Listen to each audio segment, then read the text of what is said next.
Hello and welcome back to my video series on how to play Power Rangers Heroes of the Grid. I'm going to go over some of the components of the next series of videos. Today we're going to be looking at the character cards that come with every single Ranger and go over their anatomy and some of the effects you might see on them.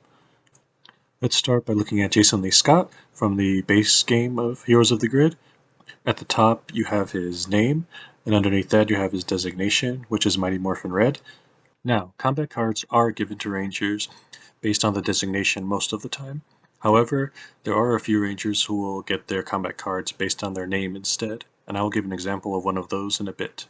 Moving on, underneath the designation, you have the name of the character ability, and underneath that you have the specific effects of the character ability.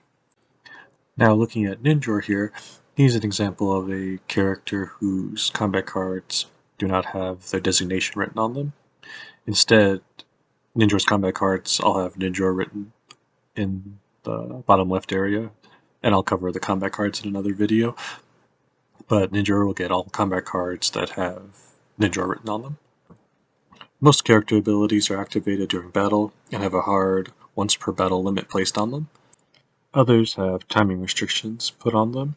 For example, Cam here has to activate at the start of a battle, while other characters like Rebel Ranger Kimberly have to activate theirs closer to the end of a battle, where she has to wait until the last enemy card resolves.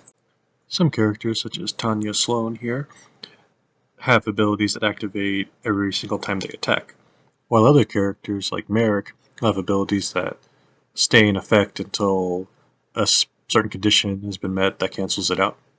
There are even some Rangers that have multiple character cards that they can choose from. Going back to Jason, the Mighty Morphin Red Ranger, he has 2 additional character cards that he can choose from, each of which has a very different ability from his standard. However, once you choose a character card, you have to stick with it for the entirety of the game. With so many Rangers, each with a unique ability, I will not be covering all of them in this video, but if you would like to take a look at all the Rangers and their character abilities, you can go to my website, oncearanger.com, where I have them listed by set and just by categories. If you're viewing the cards by set, there are also affiliate links on the website where you can purchase the game if you so choose. I'll also provide the affiliate links for all the cards that I mentioned in this video in the description below.